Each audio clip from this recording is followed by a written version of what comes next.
and welcome. Today, we are diving deep into some seriously fascinating stuff, the cosmic codes of astrology and numerology. We're going to try and make sense of it all, so let's get right into it. You've heard this stuff all the time, right? Ugh, I'm being such a Virgo about this. Or the classic, oh no, Mercury is in retrograde again. It's everywhere. These phrases have totally become part of our culture, like a go-to explanation for our personalities or just a really bad day. But here's the thing, beyond all the social media posts and the memes, what are the actual systems that are powering all of this? We're talking about ancient, really complex philosophies here. So let's peel back those layers and see what's really going on under the hood. Okay, so at the very heart of this, you've got two totally distinct ways of looking at the world. Astrology, which is all about the language of the heavens, and numerology, the wisdom of numbers. They both want to give you some insight, but believe me, they go about it in completely different ways. I love this comparison because it just nails the difference. Think of astrology like a cosmic weather report. It's always changing, always in motion with the planets. Numerology, that's more like your own personal puzzle. The numbers from your birthday are these timeless, static pieces that create this incredible picture of who you are. Or put it this way, astrology is the big blockbuster movie everyone's talking about. Numerology is that critically acclaimed indie film, the one with a really passionate, dedicated fan base. So to really get how deep these systems can go, we're going to zoom in on one specific system, Vedic numerology. Its whole approach is so structured. It connects numbers directly to planetary energies, and it gives us this amazing window into how these ancient codes actually work. So where does this come from?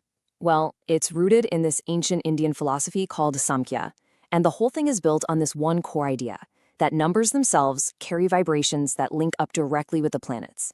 It's a framework for seeing how our tiny individual lives kind of mirror the massive universe around us. Pretty cool, right?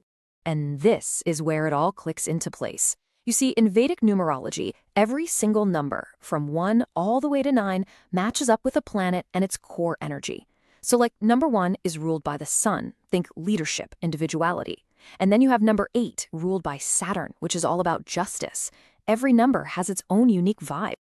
Now, here's what makes the system really stand out. Vedic numerology brings in these two things called shadow planets, Rahu and Ketu.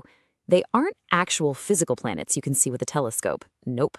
They're calculated points where the moon's orbit crosses the sun's path, and they represent these deep karmic and spiritual lessons. It adds a whole other layer that you just don't find in a lot of other systems.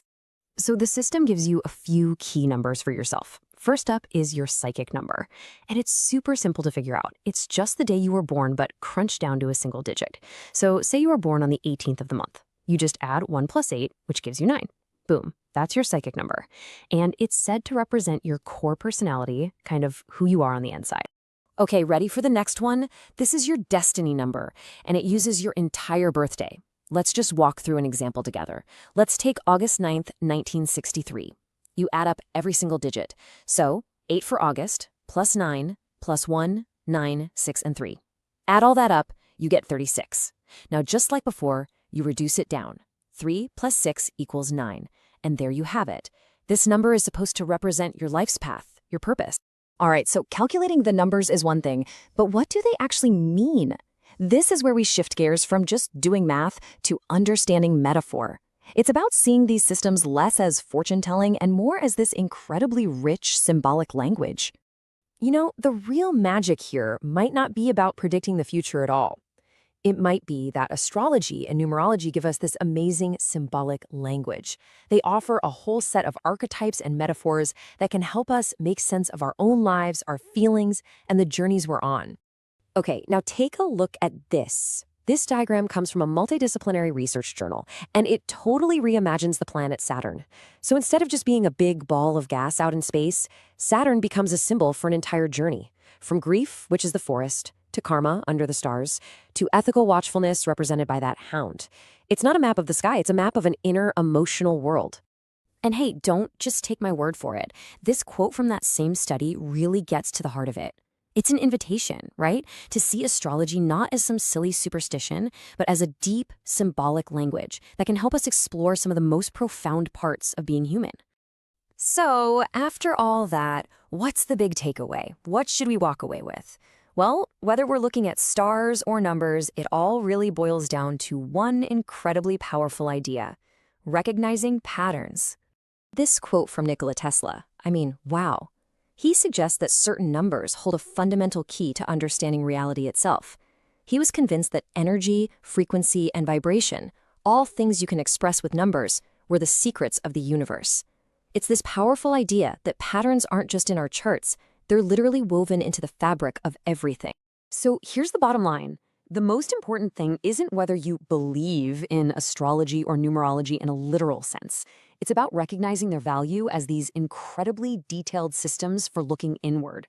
They give you a language and a framework to explore who you are, your challenges, your path. They're amazing tools for self-discovery. And that really brings us to our final thought for today. At the end of the day, these systems are tools for making invisible patterns, well, visible. So I'll leave you with this question. What unseen codes, what repeating numbers, what cosmic rhythms are quietly shaping your story?